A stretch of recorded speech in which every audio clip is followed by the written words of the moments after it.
บริษัท PS ส่งเสริมกสิกรรมและอุตสาหกรรมครบวงจรเผยแผนนโยบายการห่วมทุนที่แขวงสะหวรรณเขตด้วยวิสัยทัศน์สร้างประชาชนให้กลายเป็นนักลงทุนสะหวรรณเขตเป็นแขวงที่2ถัดจากนครหลวงเวียงจันทร์ที่บริษัท PS ส่งเสริมกสิกรรมและอุตสาหกรรมครบวงจรขาเข้าขาออกจำกัดผู้เดียวซึ่งในเช้าวันที่10 มีนาคม 2015ทางบริษัทก็ได้มีการเผยแผ่นโยบายเกี่ยวกับบริษัทที่ห้องประชุมของว่าการปกครองแขวงสะหวรรณเขต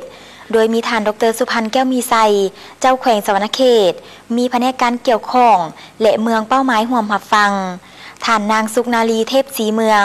ประธานบริษัท PS ส่งเสริมกสิกรรมและอุตสาหกรรมครบวงจรจำกัดผู้เดียวได้ยกให้เห็นเป้าหมายและนโยบายการลงทุนห่วมกับบริษัทปัจจุบันอยู่สาธารณรัฐประชาธิปไตยประชาชนลาวได้มีนักลงทุนที่มีธุรกิจเป็นของตนเองเพียง10 ส่วนห้อย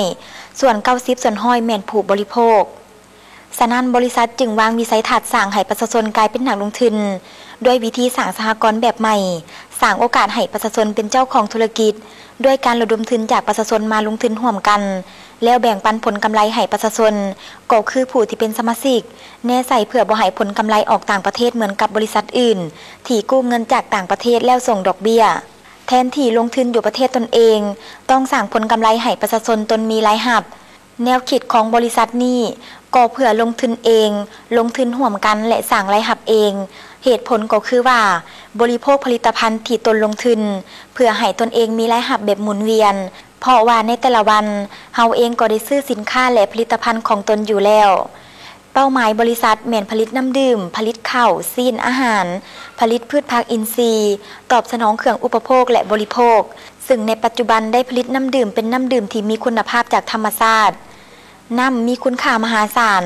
เฉพาะห่างกายคนเฮาต้องการมื้อหนึ่งละ2 ลิตรฉะนั้นบริษัทจึงนำใส่น้ำเพื่อลบล้างความทุกข์ยากของประชาชนตามแผนยุทธศาสตร์ฮอดปี 2020 ของรัฐบาลโดยการหันรายจ่ายมาเป็นรายรับสร้างนักลงทุนเข้าร่วมสหกรณ์บริษัทในต้นทุนต่ำสุด500,000 กีบและสูงสุด5 ล้านกีบ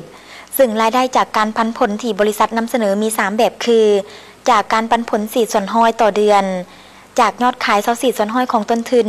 และจากการขยายองค์กรซึ่งผู้ที่สนใจร่วมลงทุน